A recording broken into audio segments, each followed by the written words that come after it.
Live stream. Says live stream. Are we live streaming? I hope so. I don't know. I don't know if this is working or not. It says we're live streaming and uploading in real time and recording. We're doing a lot of things live right now for what is a makeup for the very first time we tried here at Almost Famous to do a live stream, which melted the computer in Las Vegas. So we jumped to Instagram. Today we're going to go live and give it a shot. So maybe if you're watching, you're watching. If you're not, you're not. I'll take the recording and just air it. I mean, we're going to get this out there because we got to talk about some stuff today. But welcome back. For all of you who don't know me, I'm Scott Saldinger. I'm the host of The Hang here on Almost Famous magazine. Man, I'm going to slow down. Let's take it down a little bit. Take it down. Got to relax like my guest. Just got to take it down. He's had 3 Xanaxes and a couple of vodkas. So I'm your host. Okay, so if you're new, please subscribe and share in the lunacy that is The Hang. Also, just if you haven't found out already, you can now take it with you. We are available anywhere you listen to your podcasts. Apple Podcasts, Spotify, iHeartRadio, more. Take it with you. Help us out. We're doing this for the sake of all the artists that we hang with, including this one right here that we're doing this very special episode for. I'm here with Gizz Lazlo of the band Foreclosure and the You Know What You Should Do podcast. Let's get that in because it's right behind him, and it'll be airing this evening in a couple of hours. He is famous for so many things, including only naming bands that he's in after real estate terms. I have given him shit about that for a long time. If you're in the real estate business and you're looking for either a brand ambassador, a poster child, or someone to name a band after and to support that band financially, I think if he would, he would rename the band the Ebby Holidays or the Remaxes if the money was right. Just saying. Gizz, welcome. My good friend. It's good to see you. It's good to be back on Almost Amateur magazine. That's basically it. We're almost Lucky magazine. I mean, we're winging it. I'm flapping as we go along here today.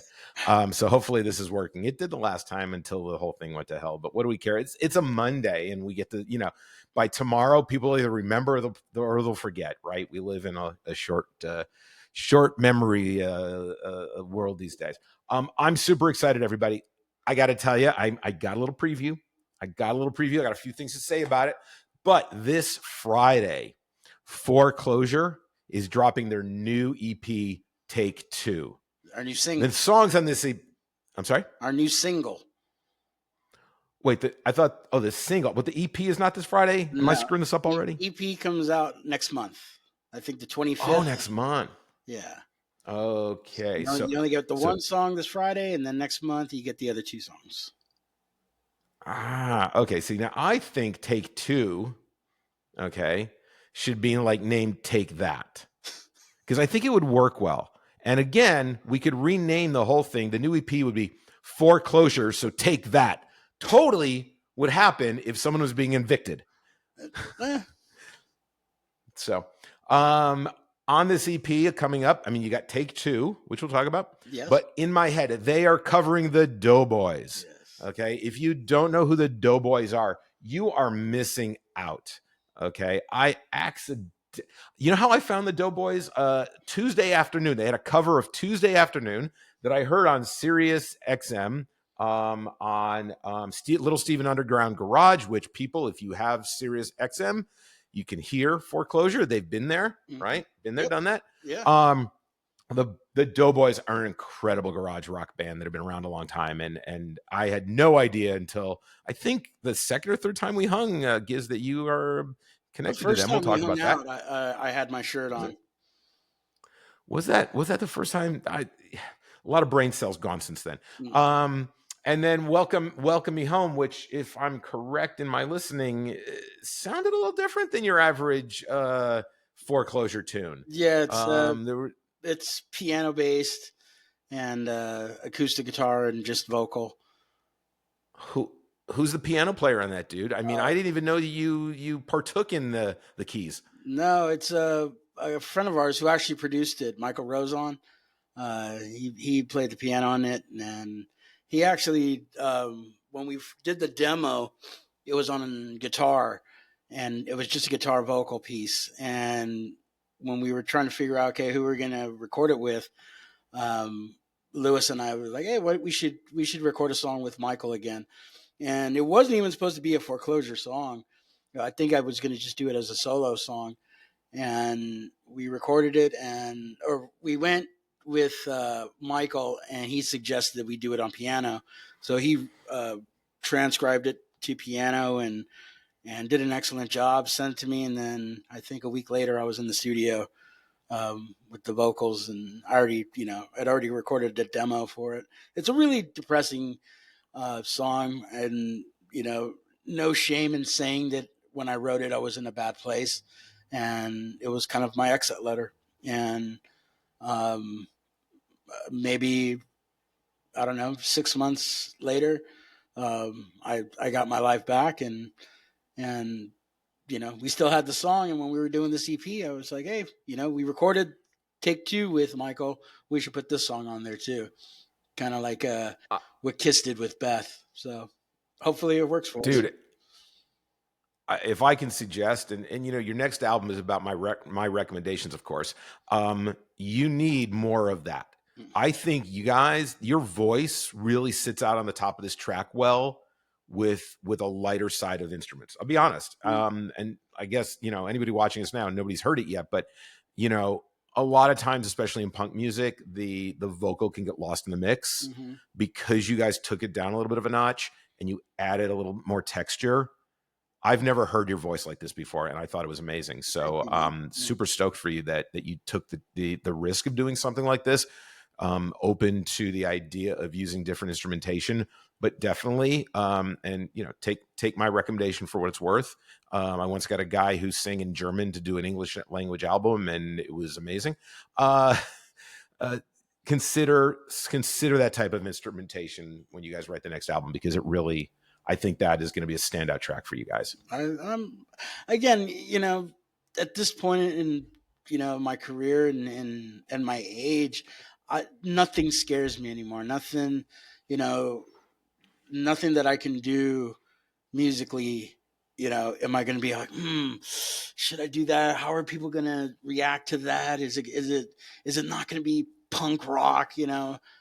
Music is music, and any way you can tell a story. And again, like I said, with you many times on your show, all my songs are true stories. I don't want to hide. I don't want to mask anything that I've gone through or am going through, because I think people need to hear it. And people, you know I need to give people that chance to hear something and maybe self-reflect and say, fuck, man, if he can make it out of that, I can make it out of that. Because again, this mental health thing with musicians, it's I've lost so many friends, and then we've lost a lot of people in just the music that we do. And it's sad when someone ends their own life, and I don't I was at that point at one, at a certain time in my life, and I don't ever want to be like that again. And if one person can listen to a song and go, fuck, man, he got out, I can get out. And you never know, if I had done what I was set out on doing, there wouldn't have been a Welcome Me Home. There wouldn't have been a Take Two. There wouldn't have been a Foreclosure record, and you know by the grace of God or the universe or whatever, I'm still here, and I'm having fun with life again. And I love spending time with people that call me and they're in a bad way. And again, it's all about listening. It's not about having that voice that or trying to tell somebody how to survive, or or you know what you should do. It's not about that. It's just sit there, listen. That person will talk themselves into knowing what they need to do eventually. you know Well, look, I mean, I think that, I think I was talking to Rob Ruckus about this when we did our punk rock bowling episode, and Mike Peters, the alarm had just passed. And Mike's very early career before the Alarm was more in the harder punk vein, and then he kind of took a little bit of a directional turn musically. But it's not about the music; it's about the attitude. Mm-hmm. It is. Right? The instruments don't matter. It's the attitude. It's how you think of things, how you see things, how you perceive the world, and the punk attitude more than the actual instruments you're using.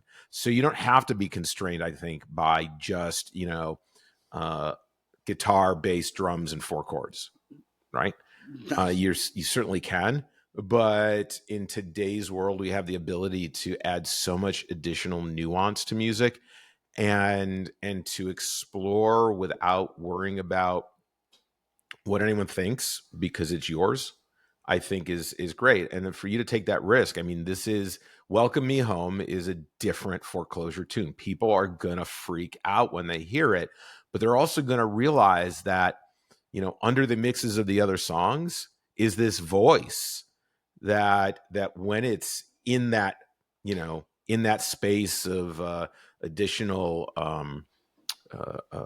fuzz and distortion that doesn't come to the surface as well as when you're singing over that piano and that acoustic guitar. And really, I think it's a standout track. So I think people are going to have a great opportunity to really get to know the band.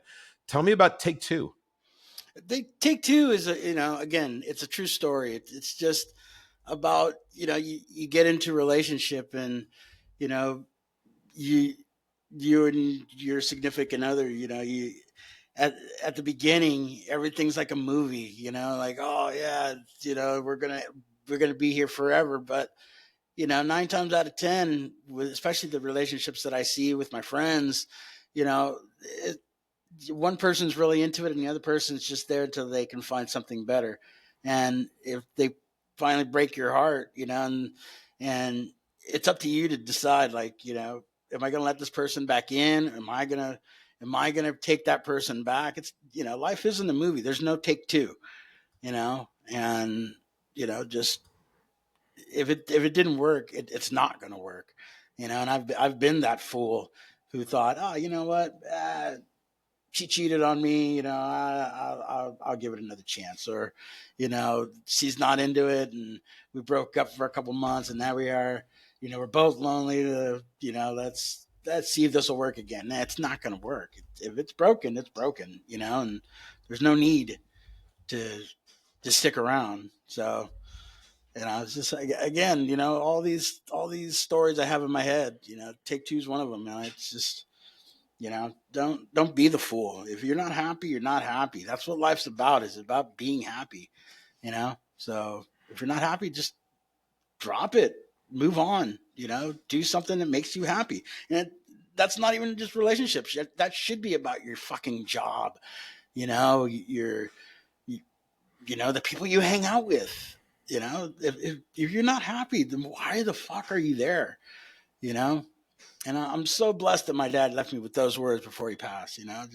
Just do what you do, because I know what makes you happy. It's being on that stage, and first and foremost, that's what my life's all about now. It's just being given the opportunity to go back on the road again, and and play shows, and write and record songs. That makes me happy. It makes me me. So, and every Monday I get to do this pathetic little podcast with one of my best friends. Every week we get to interview one of our friends, and I get, and I love you because I get to talk to you just about every day. We send little stupid fucking memes and alcohol cat based shit, and we get to laugh, and and I If get to see if you happy, even when you're in the midst if of your we shit. if I get to see you happy. if only people saw the shit that goes on with those damn memes. Uh, we are definitely out of control. Maybe there's a text stream there that we'll publish sometime. It'd probably be a book. So now I have to do it more than once because I got Paul, who was, he was jealous. So I gotta come up with memes for Paul on top of memes for you, and Yeah, but he is very jealous. it does bring joy to watch. He is. But you know what? That's we're fortunate to have, when we can have a tribe of our own, when we can have the people that matter, when we have people who are with us and they have our back and we have theirs, that's everything, Mm-hmm. right? Nobody's perfect. No scenario is perfect. Find a way to appreciate as much of it as you can, and hang with your tribe. Because we don't have to be blood to be family. So, we just got to be kind to one another, which we need more of that in the world. Now let's talk about this. You're going to my old homeland. You're going up to the Northeast for a run of shows. My big question for you is, we'll tell us where we're performing, but how are you getting the piano there with you? Well, see, there again, we decided, that's probably one of the songs we will never play live. I have done it with an old band that I was in, We're the Ghosts. Uh, we played some shows, and I took just the music tracks, the piano and the guitar tracks, and it would be our last song of the night. I would, introduce the band. They would all leave the stage, and then I would go on a little rant, and then I would sing the song live over the music. So I have done it live, but with Foreclosure, being in a punk rock, dingy bar, I don't think we'll ever do it. If something happens and we get, we're touring with, Blue October or Goo Goo Dolls or somebody, we have a big stage, and I can do it. I'm not opposed to it. You know, I've done a lot of stuff, even with other bands that I've been, like Wormwood. That it's just piano or just guitar, and I love I love singing. It doesn't matter. I've said many times that I'm a huge fan of songs. So there's a lot of singer songwriter stuff that I listen to, and it's like that, and I dig it. I can sing, and I love singing, so not opposed to it. Uh, then I'm gonna challenge you and anyone who watches us to capture a Foreclosure on their run of shows and take a video. And Giz, I expect at least one of those nights you guys get together with an acoustic guitar and just go through that song. Let's see if you can surprise an audience. That's a challenge. That's a challenge to you. Tell me about where you're playing, by the way. Let's see. We leave on the 28th of this month in August, for the East Coast. I think our first show's at the Bridge and Tunnel in New York, in Queens. The next night, the 30th, we play at the Meat Locker in New Jersey, in Montclair, New Jersey. And then the third night, which is our final night, we're playing at Ortlieb's Bar in Philadelphia. And then from Philadelphia, I think the next night is Monday, which is Labor Day. We fly home. So we're only going to do 3 shows on this run. Run, not a tour. I know. Run, not a tour. It's very, very important that we specify that. Now, for the Meat Locker show, are you getting paid in steaks? How is that working out? I hope they serve food. I'm going to be pissed if they don't. I know Ortlieb's in Philadelphia is a hot dog stand, and they have a bar in the back. So, and it says, it's the first thing it says: Ortlieb's, hot dogs, music, and beer. So Maybe you bring sausage from the Meat Locker. Next day, you get it. Instead of just regular hot dogs, they cook you up some sausage with some onions and peppers there, because it should have it been is the Philly. Meat Locker, I mean, then Ortlieb's, and then the Bridge and Tunnel. look, not that you ever get everything backwards, but maybe this is a little backwards. Yes. Where can people, are these free shows? Are there tickets available? How can people find out about them? To be honest, bro, I have no idea. That's not my job in the band anymore to know any of that. But they're all bars, so you go to the door, you pay your $5 or $10 or whatever, and you come see a show. Come see a bunch of assholes from LA.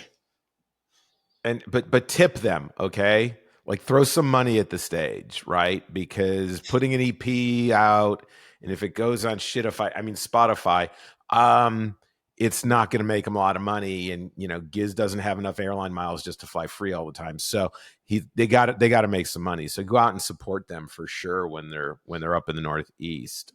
We still have merch. We still have plenty of merch. Plenty of new T-shirts. We have our old T-shirts that I'm taking. We got beer koozies now that I just made. Buttons, hats, What else do we have? But yeah, I don't know. Hats. Yeah, we have everything. You name it, we have it. Will you be will Paul be available for sale at merch?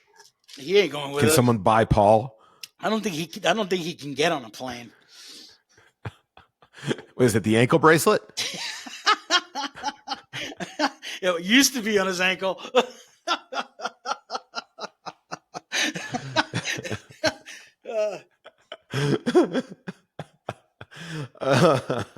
All right, tell me, let's so that everyone knows, because I'm not sure if we're live. We're just doing this. If it's not live, there's no take two. But I'm just gonna go and download it and post it. But it'll be posted up before you guys go live tonight. Who do you got on the podcast tonight besides Paul? Tonight we have Samantha Von Bitter. She's the singer, bass player for the Graveyard Bandits, which is the band that I used to play drums for with Joey Ramici from Jughead's Revenge, who passed away back in April. But the reason that we had booked her was because yesterday we were supposed to have a memorial show for Joey, but it got postponed until October for his birthday. So that was one of the reasons we booked her for tonight, was so we could talk about last night. But it didn't happen that way. So tonight we're probably just talk about the beginnings of the band, and just about her. Again, our show, what you should do is just about me bringing in my friends that I've known forever and them telling their stories so that it's out there, and heaven forbid if something happens to that person, there's that documentation, there's that, that video that you can, go back and you can see your friend talk and joke, laugh, and sometimes, we end up crying about something in our lives, but it's just to have something out there that you can hold on to. That's the only reason I do my podcast, is I want to just sit around for an hour and a half and joke around and tell your story. Like when we had you on, We went for 2 hours. we we went far and long. I'll try and tune in this evening, but I have a question because I don't know her. Mm-hmm. I don't know her. Is Bitter her family name, or did she get named Bitter for a personality type? I mean, I would imagine she's a delightful human being. I would hate to find out that she's actually a bitter human. She's a woman, so she's very bitter.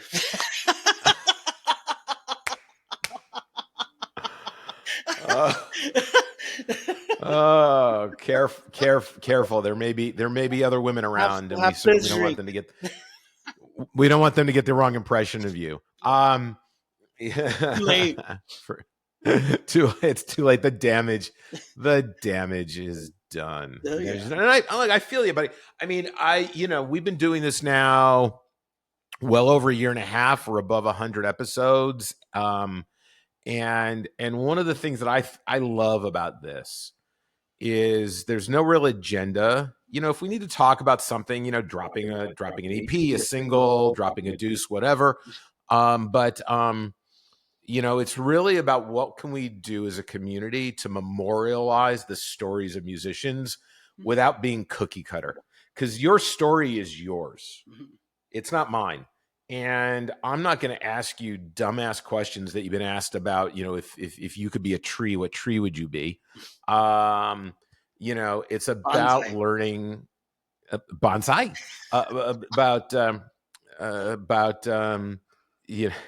sorry, now I'm off on Mr. Miyagi. Now we're going to do a whole episode on Karate Kid. Why not? But it's about allowing people and giving them the space to memorialize their story in the most human way possible, which is without someone else's agenda. Because you know what? We all live some pretty screwed up lives, and there is no perfect life. But if you can talk about what goes on in your world, go talk about it. Talk about those stories that make us human. It changes, I think, the perception of musicians who can sometimes be held up as, oh, they're amazing. They know something I don't. They know how, they've learned skills to create, and they've learned skills to play an instrument, and they write lyrics, and that's not something I do. They are up on this pedestal. And for what it's worth, we all bleed the same and we're all human beings. And having a chance to exchange those stories and learn about one another and memorialize who people are, because some people have short careers, some people have long careers, but they all have a story.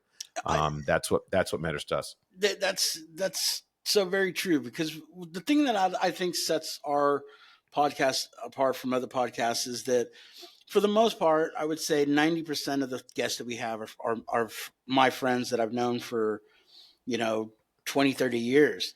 And Paul, maybe knows a handful of them, but Paul is he's like the journalist of our team. He's the one asking questions. For me, rarely do I ask questions unless something comes up and I'm like, oh, hey, I don't know about that. To me, I tell the stories, because they are my friends, and, there things that I know that we've been through, or, I've heard through the grapevine. And, I love telling those stories. I'm a storyteller, and Paul's the question guy, and he wants to know about gear and all that stuff. So I think that's part of being a musician too. It is your gear, and those fundamental questions of, what got you into punk rock, or what got you into playing your instrument. I love the way that he asks those questions. And for me, it's just, oh yeah, remember that time? And, we bring up somebody, oh yeah, remember that? And, it's just, again, it's about the stories, and getting that person's story out, that, you can go back, and it's all about the fun too. We have to have fun. We have to be laughing, and at each other's expense. And I dig it. It gets me out of Yeah. bed on Mondays, definitely, where I'm just like, Yeah, no, I mean, and look, I mean, where else are you going to get, conversations about 14-year-old boys? okay, Sharif. You said it, not me.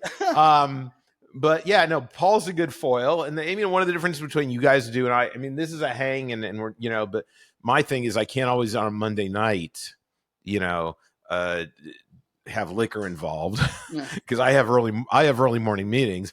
But there have been a few times that we, depending on when we record these, that liquor does become involved. But it is just a hang, and just to hang out and get to know people, and it really it's really inspirational. I mean, I know that there have been from our podcast, musicians in other countries who people show up to shows that we may be talking about, or they saw them on the podcast and they're like, I gotta go see this musician. And they go to the merch shop and like, I saw you on that podcast, Mm-hmm. or with Kate Clover, or, one guy didn't know about her opening up for a show here in Dallas. And we're in the lobby talking, and he goes, yeah, I saw you on this podcast. And he turns and he goes, you're that guy. So we know that, when we put good things out in the world and we communicate with people, good things happen. And I think that's the greatest blessing of our ability to do these things. I admire you, that dude, you do this, a lot. You do so many interviews, and I would say probably 80-90% of those interviews you don't know these people.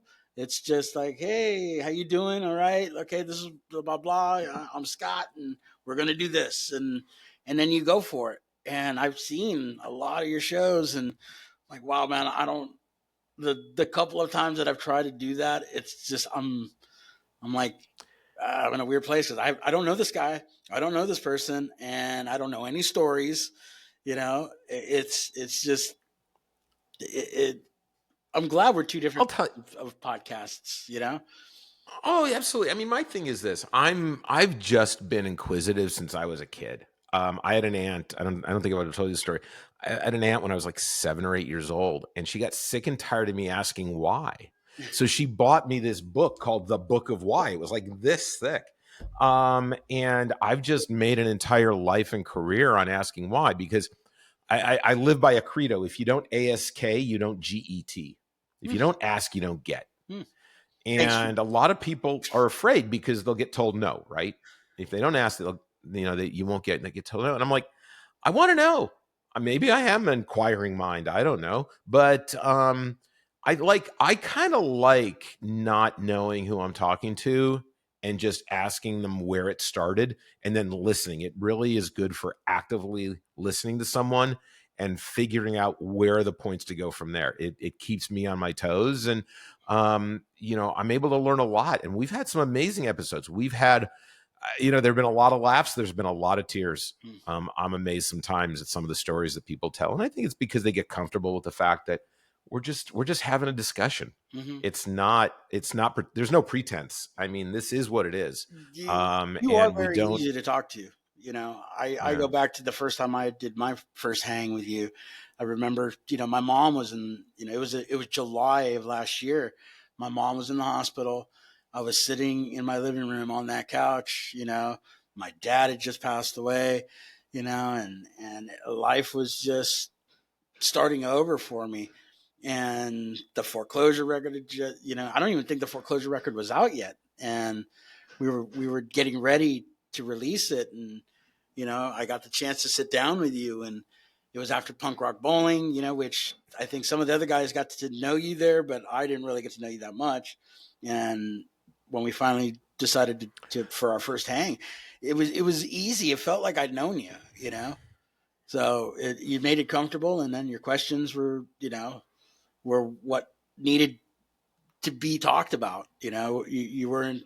I've done some interviews, in the last couple of years that, I'm just like, dude, are you gonna ask a question? Because they're just like, uh, uh, and well, what's your favorite band? I'm just like, oh shit, that's the third time you've asked me that. Oh, see, and I don't. I mean, look, I don't like. I don't care about people's favorite band. I want to know what they're listening to now. Mm. Like, what inspires people? Like, what gets that creative juice flowing, and why do you do it, and what's your relationship to music, and how has it impacted the direction of your life? And when you genuinely ask people about themselves, they'll give up the goods, right? Because we love talking about ourselves. And I just look for opportunities to say, okay, this is something that most people may miss. It's kind of like my concert photography. The reason we know each other is because I don't photograph a show like most people. Mm.